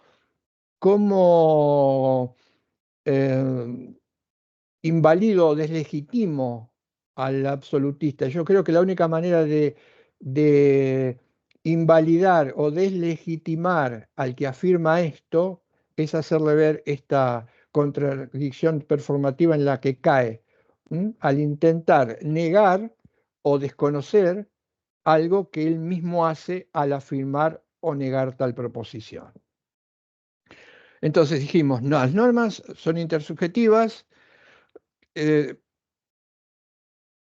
pero falta un ingrediente más. Él dice, el enjuiciamiento de lo fáctico a la luz de la norma es un juicio de valor. Yo no explico, no analizo la realidad, sino que la enjuicio, tomo distancia de aquello que voy a criticar y formulo un juicio de valor. Y ahí aparece la triada, ahora vamos a ver 5 o 10 minutos antes que cierre en el esquema, ahí aparece la triada de la crítica. La triada de la crítica es libertad, norma y valor en juicio. Y ahí viene o es necesario que recuperemos entonces el significado de la expresión crítica. Crítica viene para hablar del valor, del verbo griego krinein. Krinein quiere decir separar o a echar, que es una expresión en idioma castellano sería algo así como cribar, no es algo que nosotros utilicemos y en la traducción está puesta. Es como cribar. Cribar también es como eh, cortar, para separar. Eh, entonces, Crinen, ¿separar qué? Dice Juan, separamos lo valioso de lo disvalioso, lo bueno de lo malo, no solamente en términos morales, dice él, sino en términos técnicos, lo correcto de lo incorrecto. Enjuiciamos, valoramos algo como adecuado o inadecuado. ¿m? Y que está más allá del simple dato que yo enjuicio. ¿m? Y algo más que quiero recalcar. Si enjuiciamos una estructura social, si enjuiciamos una estructura social, la describimos, pero hacemos algo más, tomamos distancia de esa estructura social que describimos y analizamos. Y al tomar distancia de esa estructura social que describimos y analizamos, viene el juicio. Y ese juicio de valor, positivo o negativo, está dado por la norma. Acá hay algo interesante para el derecho y para cualquier actividad humana. En el derecho, la pregunta, me adelanto a una pregunta que vamos a hacer más adelante. En el derecho siempre se buscó o se busca, tratándose de un conjunto de normas, cuál es el, el fundamento último de ese conjunto de normas que constituye un sistema jurídico de un ordenamiento jurídico. La mayoría de las respuestas, sobre todo de la teoría dominante, fueron infructuosas. No encontraron una respuesta a eso. Muchos por eso no la buscaron más, muchos las negaron y muchos ofrecieron pseudos explicaciones.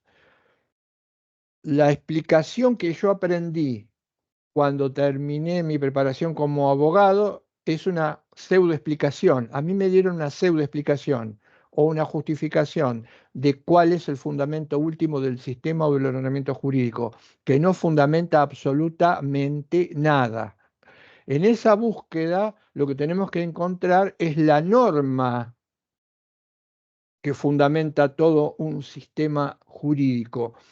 Y un pequeño detalle, o las sociedades culturalmente funcionan con ordenamientos, esto es lo interesante. Una sociedad, una cultura puede funcionar con un ordenamiento jurídico, con un sistema jurídico que no tenga explicación de su fundamento último. Y la cuestión es más interesante aún porque la pregunta sería, ¿es posible? ¿Cómo es posible? Y es posible si no sabemos o no preguntamos por el fundamento último. Y es posible si cuando preguntamos por el fundamento último nos dan pseudo justificaciones. Puede existir, y de hecho han existido, sin respuestas a la fundamentación última. Pongo como ejemplo de una cultura, como ejemplo de vida, mi generación que se formó en el derecho. Esa respuesta vamos a tratar de darla. Y ahora hacemos un adelanto que después tendremos que llevar a lo jurídico. ¿Dónde está esa norma? Dice Juan, esa norma está en cada uno de nosotros. En la mayoría de los casos funciona de manera no consciente, pero se explica cuando criticamos. Todos los seres humanos criticamos. Ergo, hay una norma que hace que critiquemos. ¿Cuál es el problema? El problema es, primero, hay muchísimos tipos de normas, normas técnicas, normas de comportamiento, normas jurídicas, normas morales, muchos tipos de normas. El problema es saber si el modelo que tengo para juzgar algo es el adecuado. Por ejemplo, una norma técnica. ¿Esta norma técnica es adecuada para juzgar lo que tengo? Normas de comportamiento, normas jurídicas y normas morales. Lo que pasa es que estas dos están imbrincadas y están vinculadas entre sí. Buscar o indagar por por el modelo o por la norma para saber si es adecuada, porque si no, la crítica sería insuficiente. ¿Y esta norma en qué consiste? Dice Juan. Esa luz, volvemos a la imagen, recorremos la imagen plástica que da Juan. La norma es como la búsqueda, es como una luz que está en lo fáctico, pero que excede lo fáctico, y es la luz que nos permite entender y enjuiciar la realidad. Sería una norma que nos dice o nos explicita cómo tenemos que ser los seres humanos, cómo tiene que ser nuestra vinculación con los otros seres humanos y cómo debe organizarse el mundo que habitemos. Esta norma, dice Juan, que tiene una dimensión de, si quiere, de absoluto, no es de A, ni de B, ni de C, ni está en A, B y C. Está en la propia constitución o la propia estructura del humano. Por supuesto, las dificultades está en percibirla, en ser consciente de esta y en acercarnos a este enjuiciamiento. ¿El problema por qué? El problema es porque está muy extendida la idea que lo que criticamos está bien o mal criticado si responde o no a nuestros intereses, deseos y expectativas. Esto es el relativismo, o esto es el pragmatismo.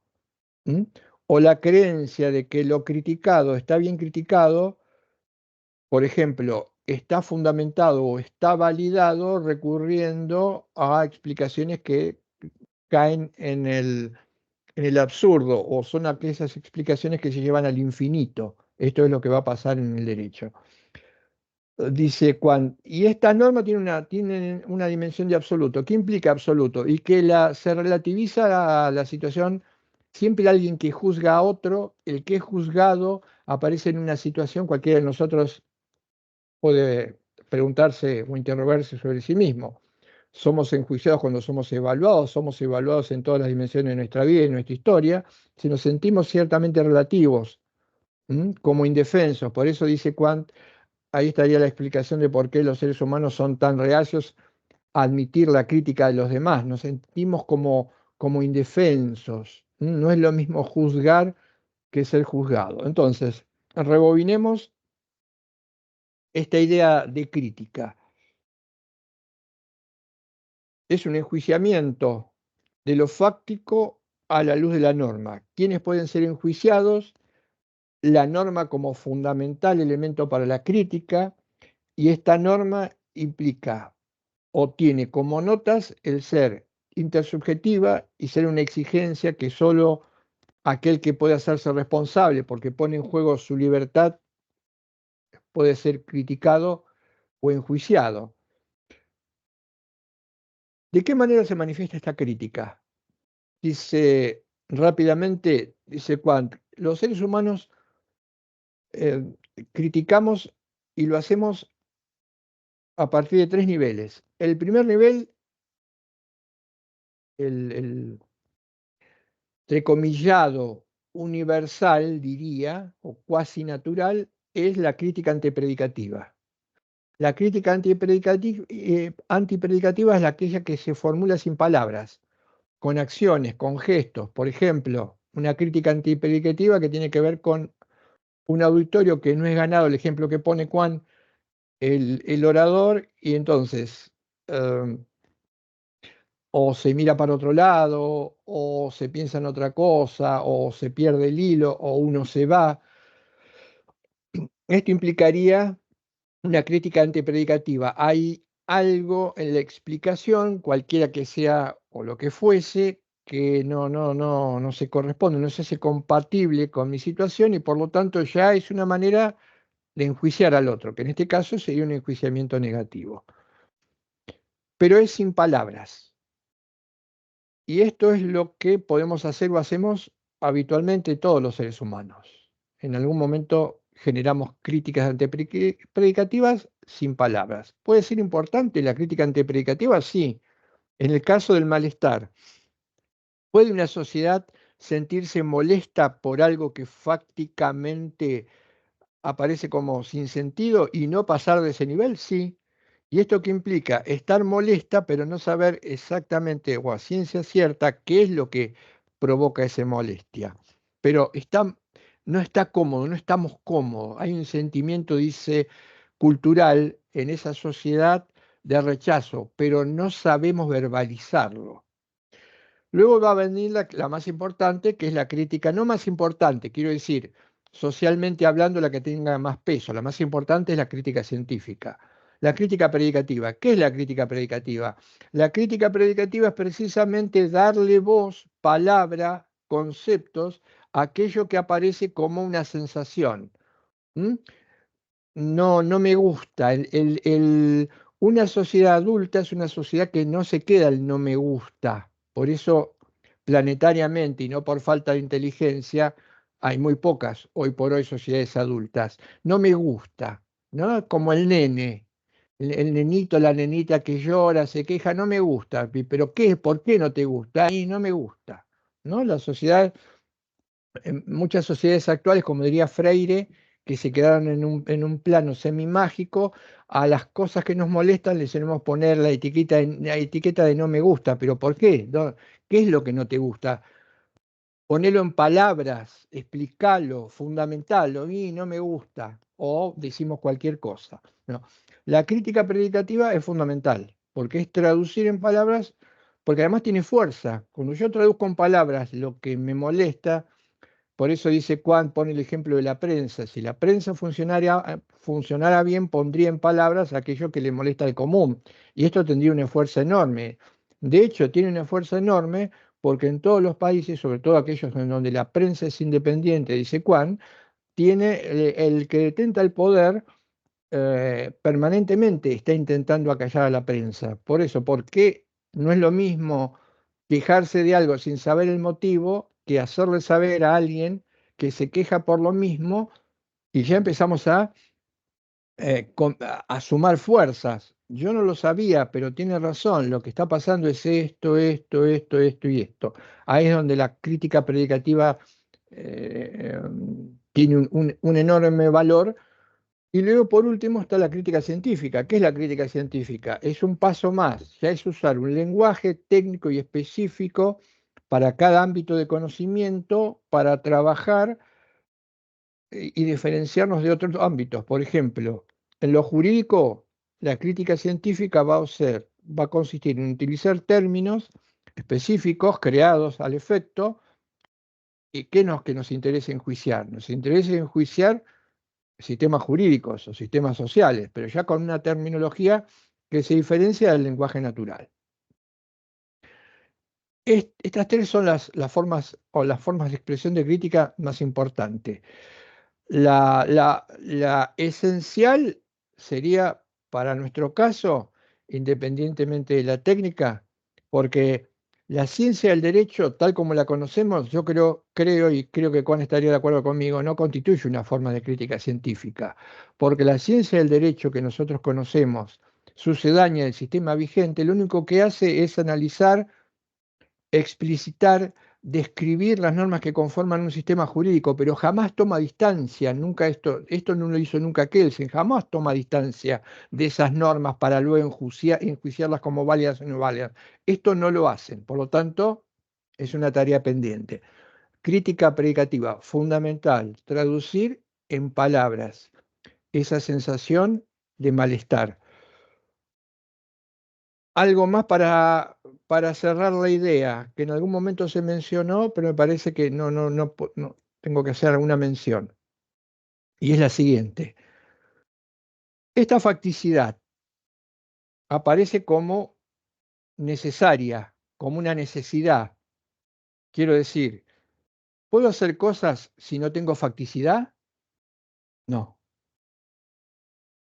¿Qué quiere decir? ¿Que se convierte en una necesidad la facticidad? Sí. Pero entonces, ¿no es que ya no somos libres? Si la facticidad, que es un dato, de hecho, es fundamental, me está diciendo, para ser libre, ¿no será que no somos libres y tendremos que rendirnos ante el determinismo? Bien, acá hay que criticar dos extremos que, por supuesto, como dos extremos están completamente fuera de eje. Uno, el determinismo. Los seres humanos somos libres. La contingencia de nuestro comportamiento implica que hay libertad. Por eso, el determinismo, que es el suponer que la libertad no existe, hay que desecharlo. Pero el otro extremo también es un sinsentido. Suponer que la libertad, o se es libre en la medida en que no se tiene necesidad, y necesidad implica la idea de norma, también es un disparate. Pensemos esto. Me voy a despedir con este ejemplo. Pensemos esto. La norma implica un cauce de acción. Cuanto más facticidad tengo, más cauces de acción se abren. y más posibilidades tengo de realizar. Supónganse esto, me encuentro, lo genero ahora el ejemplo, me encuentro con alguien de 70 años de edad, 80 años de edad, ya en el declive, en la finalización de su vida, y le pregunto, ¿estudios realizados? ¿Tenés título? No, no tenés, pero te habrás desenvuelto muy bien en diferentes trabajos. Tal vez estoy siendo prejuicioso, no tenés necesidad a veces de título para desempeñarte en muchos trabajos. En algunos trabajos, ¿tuviste algunos trabajos de todos los trabajos formales que pueda haber? No, no, no, nunca tuve un trabajo formal. Ah, ¿te hubiera gustado tener un trabajo formal? No tenés títulos. ¿Te hubiera gustado estudiar? Sí, me hubiera gustado estudiar y tener trabajos formales. ¿Y por qué no lo hiciste? Soy analfabeto. Soy analfabeto muy a mi pesar. Nunca pude aprender a leer ni escribir porque tuve que primero intentar durante gran parte de mi vida hacerme de alimento. Ah, la pregunta sería,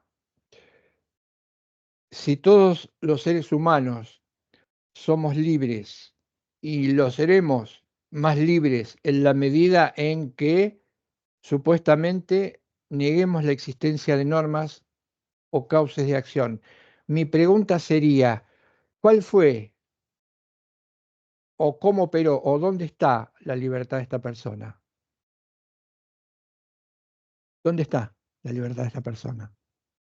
No está por ningún lado, porque hablar de la libertad sin referencia a la facticidad es proponer de una manera completamente desacertada lo que se quiere fundamentar, que es la libertad. No hay libertad sin necesidad. Y compruébenlo ustedes mismos. Lo que pasa es que esto se ve como algo natural. Si no hubieran tenido un lenguaje del cual se pudieron apropiar y pudieron aprender a leer y escribir, no estarían acá en este lugar. ¿Serían libres? ¿Se puede ser ingeniero, arquitecto, sin lenguaje y sin preparación? ¿Se puede ser más libre? No, no se puede ser nada. Proponer la libertad de una manera irresponsable implica hacer esto. ¿Mm? Claro, ¿por qué puede pasar esto? Porque, como en el ejemplo de Descartes, proponer de una manera ridícula e irresponsable la libertad implica olvidarme que yo lo estoy pudiendo hacer, proponer la libertad de una manera irresponsable y ridícula por algo que creo que es natural. ¿Mm? Suponer que es natural que los seres humanos aprendamos a leer y escribir y manejemos determinados conocimientos. Esto es lo que dice Kant. A mayor necesidad, más libertad. Por supuesto, cuando elijo un camino, desecho otro, pero la posibilidad está en poder elegir de dos caminos uno. La libertad no es querer elegir un camino y no poder hacerlo, porque me resulta imposible humanamente hablando. ¿Mm? Esto es norma, libertad y necesidad. Esto es la crítica para Kant, la consideramos fundamental para encarar cualquier conocimiento o aprendizaje y sobre todo fundamental para encarar el tema del derecho, porque hay una respuesta que todavía no se ha dado y que se tiene que dar y que se está intentando dar y que es fundamental. ¿Cuál es el fundamento último y final de un sistema jurídico o de un ordenamiento jurídico? Verán que si esta pregunta, verán que si esta pregunta se hace a personas formadas en derecho,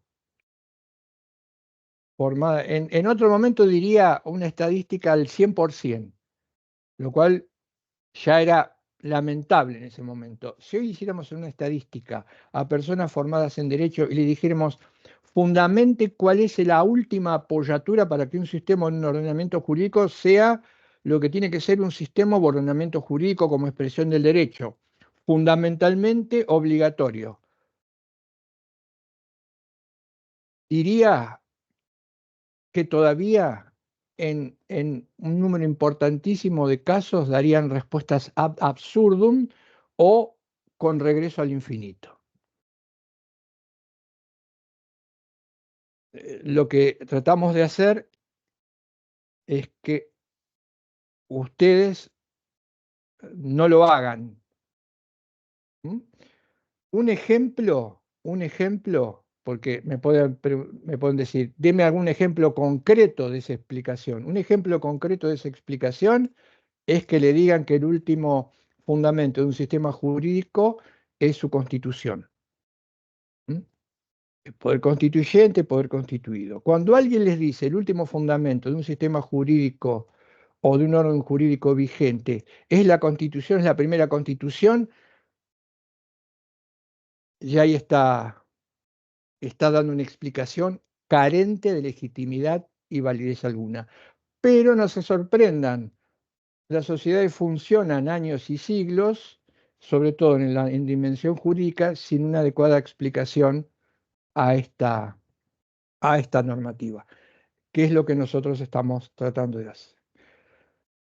Si abrime, por favor, si me abren, que sea 2 o 3 minutitos el cuadro, si es lo posible, si está ahí.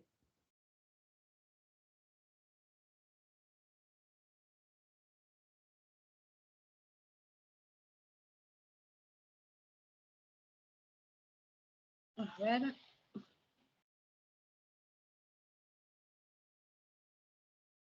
Este cuadro es el que está subido a cátedras virtuales. Es un esquema que trata de englobar estas cuestiones que hemos contado, que con lo que yo les conté, más la lectura, cuando vean y abran inmediatamente el cuadro, esto les va a permitir retener conceptos o ideas que ya conocen o que le han explicado. Esa es la finalidad del esquema. Es un mapa conceptual.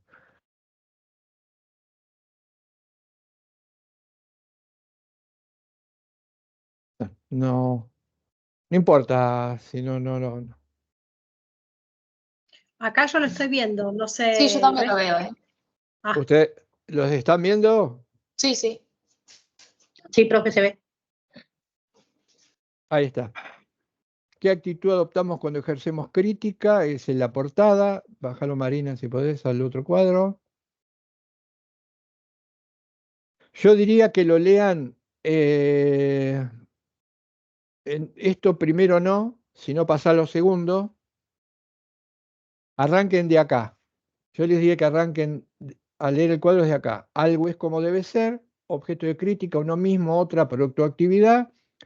La facticidad es como debe ser, debe posibilitar una existencia con sentido y alguien tiene que ser responsable, lo que dijimos libertad para responder como objeto de crítica. Luego viene la idea de norma, la crítica propone el conocimiento de lo fáctico dado, y a lo que hablamos de conocimiento, y es enjuiciarlo a la luz de la norma. Intersubjetiva, recordarán, intersubjetiva porque tiene una validez universal, y aunque las niegue, estoy afirmando al mismo tiempo que el otro la tiene que creer, por lo tanto niego lo que afirmo, indican cómo debe ser lo que critico.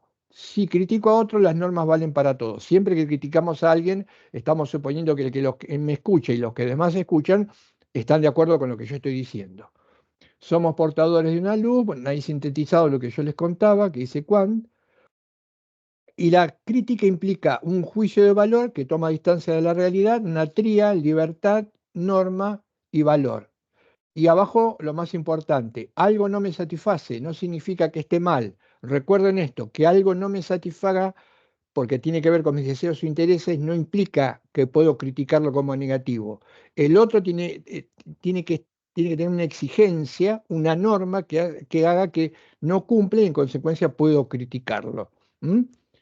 Habitualmente lo que hacemos es esto, criticamos a otro porque nos satisface una expectativa y el otro normalmente no está obligado, nunca está obligado por esa expectativa.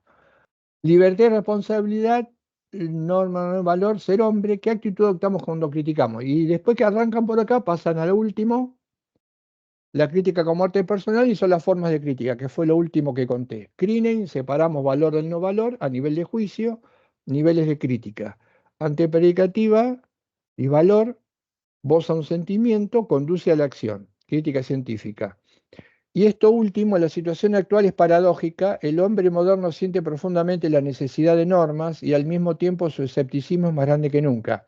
Esto tiene que ver con el legado de la modernidad, en la creencia de que si no hay normas somos más libres, lo último que conté, pero nos damos cuenta que necesitamos normas, permanentemente estamos sugiriendo límites. ¿Mm? Lo más esencial del hombre es su carácter significante, dador de sentido, palabra como poder. La facticidad implica el uso del lenguaje, por eso le ponemos nombre a todas las cosas, porque al ponerle nombre le damos cierto sentido, significación. ¿Mm? Lo que pasa es que cuando nosotros que hemos venido al mundo, ya recibimos un montón de vocablos que implican el sentido, significado de algo que pusieron otros.